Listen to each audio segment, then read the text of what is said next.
I would say Biden by a sweep, probably win a sweeping victory.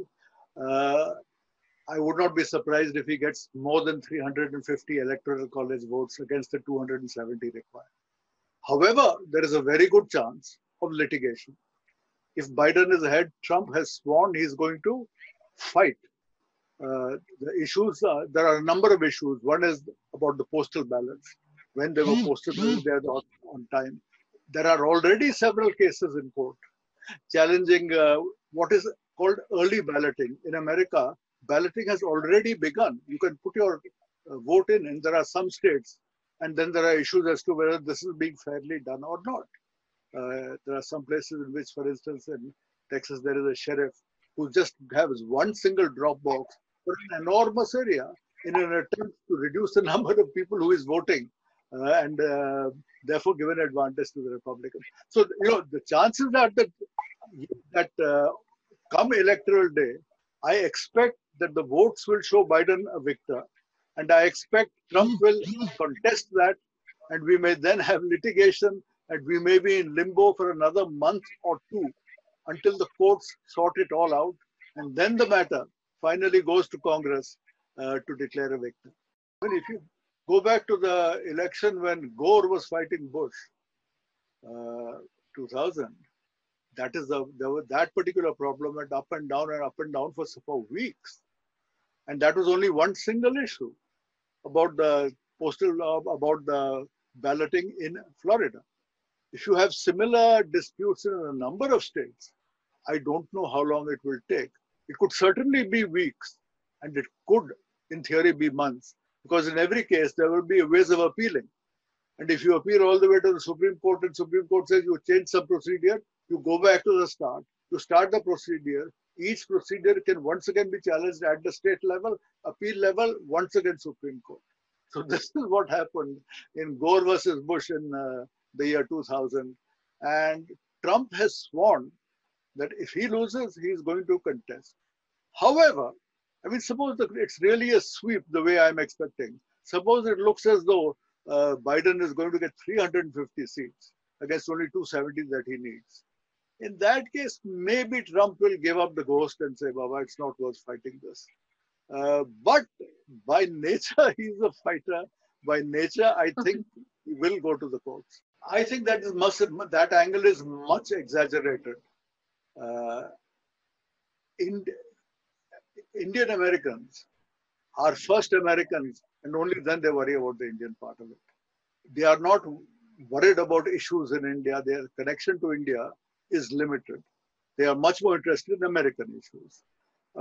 Traditionally, Indian Americans have voted overwhelmingly Democratic. And according to a recent Brookings Institution study, Carnegie Institute study, most of, or 72% are likely to go towards Biden. But at the margin, as you say, if the margin of victory is going to be 0.2%, 0.3%, then of course every single minority will matter. It's not just that the Indian vote will matter. You will say the Japanese will matter, the Jewish voter. I mean, every small minority will matter if the margin is just 0.1, 0.2%. But otherwise, Indians are unlikely to make such a difference as some people think. I would say a Biden government will be better for India than a Trump government, without doubt. You can look at two or three aspects. The first aspect is, suppose you say that we need a system of people of China, the new hegemonic power. How do we get everybody else together against it? Now, Trump has made some strong noises against China, but he has quarreled with all his other allies. He has quarreled with Europe. He has quarreled with Japan. He has all kinds of trade wars, sanctions going on.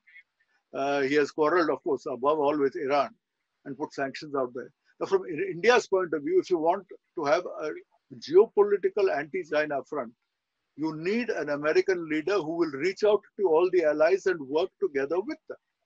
Biden will do that. Biden will restore ties with Europe, with Japan, with Korea, with other people. And that would, I think, be better as a united front. Again, Trump tore up the agreement with Iran and imposed sanctions on Iran. So because of those sanctions, India is unable to trade with Iran. That it is a very important trading partner. Again, India was wanting to use Iran as a way of our route of going into Central Asia. That has completely been stopped by the Trump's sanctions. If Trump goes, I feel that Biden will probably revive the pact which Obama had negotiated with Iran. And if that happens, that would be a huge plus for India. So I said, in these terms, I would say definitely Biden plus. Uh, However, on human rights, things like human rights, I have no doubt that the Democratic Party and Biden would be worse for India. There are people who are highly critical of what India has done in the case of Kashmir, what India has done in the use of sedition laws, unlawful activities laws, to put all kinds of people in jail, banning all kinds of foreign NGOs like Greenpeace, Amnesty, forcing them to leave. I mean, the Democrats will be for all these people. So on the human rights side, Trump would be better, Biden will probably be worse. On the economic side, it is uncertain. Historically, the Republicans have been better because Republicans have been less protectionist and Democrats have been more protectionist. But in this current case, Trump himself has gone protectionist. He's refused to exempt India from that 20% tariff on aluminum and steel. He has taken away the generalized scheme of preferences under which, $6 billion worth of our exports were covered, and we have lost the edge that we had there. He is removing India from developing country status, thereby exposing us to greater anti-dumping and other countervailing measures. So, this is a rare case where it's possible that Trump victory will be worse for us than Democratic victory. So here again, I would say probably Biden is better. Certainly not. I mean, that is rubbish. Now, every vice president is a potential president. So it is possible that Biden, because he's 78 years old and may have health problems, he may be a one-term president. If he's a one-term president, then Kamala Harris would have a good chance of becoming the Democratic candidate in an election 4 years from now. But she would have to win in the primaries. It's not a slam dunk. And there is no guarantee. There are many cases in the past where a vice president has tried to get the nomination and failed. So Kamala Harris is clearly a possibility, just as all vice presidents are a possibility. But the idea that that Biden will just sort of resign and let Kamala Harris is a complete fantasy. If he dies, it's a different matter.